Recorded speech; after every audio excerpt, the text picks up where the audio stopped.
নমস্কার বন্ধুরা, আমার কুকিং চ্যানেলে আবারও সবাইকে স্বাগত। আজ আমি আপনাদের জন্য দারুণ একটা বড়ার রেসিপি নিয়ে হাজির হয়েছি। আজ আমি আপনাদের বানিয়ে দেখাবো ফুল চিংড়ির বড়া। এই বড়াটা গরম গরম ডাল ভাতের সঙ্গে খেতে কিন্তু অসাধারণ লাগে। অনেকেই ফুল চিংড়ি খেতে চায় না, এইভাবে একবার বড়া বানিয়ে দেখতে পারেন। শুধু মুখেও খেতে এটা দুর্দান্ত লাগে।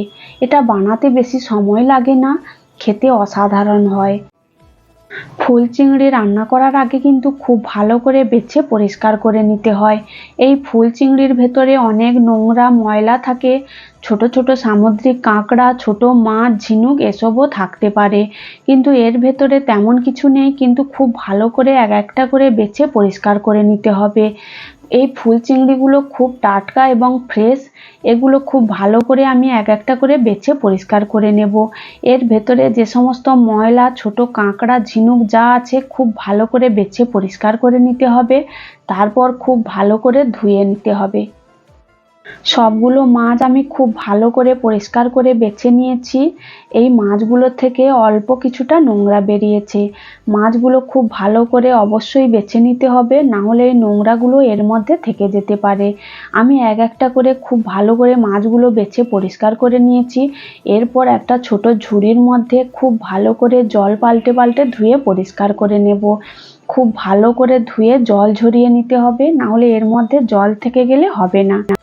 খুব ভালো করে আমি কয়েকবার জল পাল্টে পাল্টে ধুয়ে পরিষ্কার করে নিয়েছি।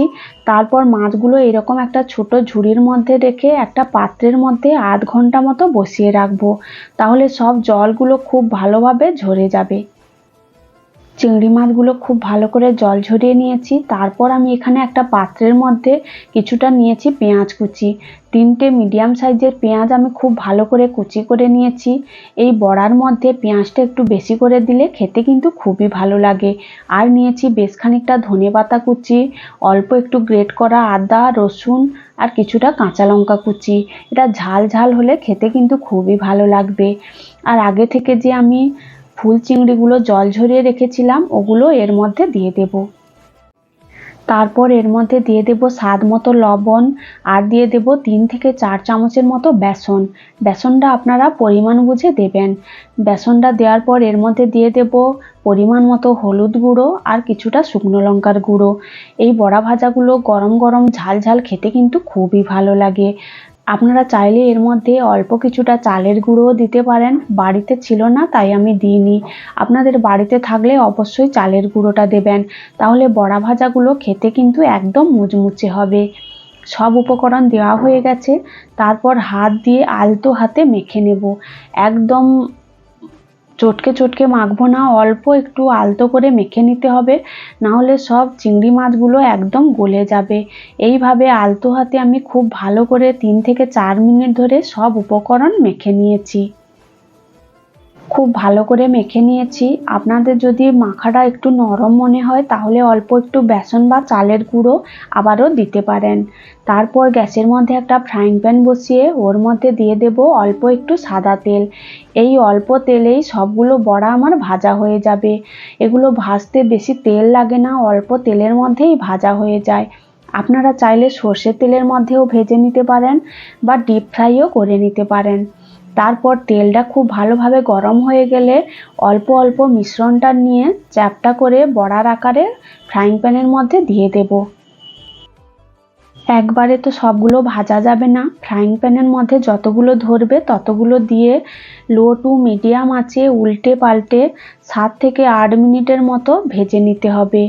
একদম লো টু মিডিয়াম আঁচে ভাজতে হবে, না হলে ভেতর পর্যন্ত খুব ভালোভাবে ভাজা হবে না, ভেতরটা কাঁচা থেকে যাবে। লো টু মিডিয়াম আঁচে উল্টে পাল্টে একদম লাল লাল করে ভেজে নিতে হবে। বড়াগুলো একদম মুচমুচে হবে।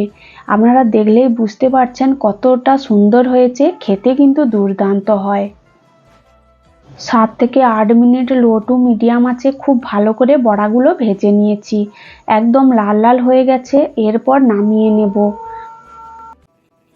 প্রথম ব্যাচের বড়াগুলো নামিয়ে নেওয়ার পর আর আমি তেল দেব না, ওই তেলের মধ্যে আবারও মিশ্রণটা চ্যাপ্টা চ্যাপ্টা করে বড়ার আকারে দিয়ে দেব।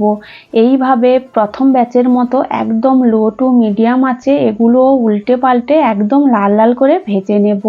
এইভাবে আমি প্রত্যেকটা ব্যাচে বড়াগুলো খুব ভালো করে ভেজে নেব। ভাজা হয়ে গেলে তারপর নামিয়ে গরম গরম ডাল ভাতের সঙ্গে পরিবেশন করুন ফুল চিংড়ির এই গরম গরম বড়া। ফুল চিংড়ি এমনিতেই খেতে খুব ভালো লাগে, যে কোনো রেসিপিতেই ফুল চিংড়ি দিলে খেতে কিন্তু দুর্দান্ত হয়। আপনারা এইভাবে একবার বড়া বাড়িতে বানিয়ে দেখতে পারেন, খেতে কিন্তু খুব ভালো লাগবে। ভিডিওটি ভালো লাগলে লাইক কমেন্ট শেয়ার ও আমার চ্যানেলটা সাবস্ক্রাইব করে দেবেন।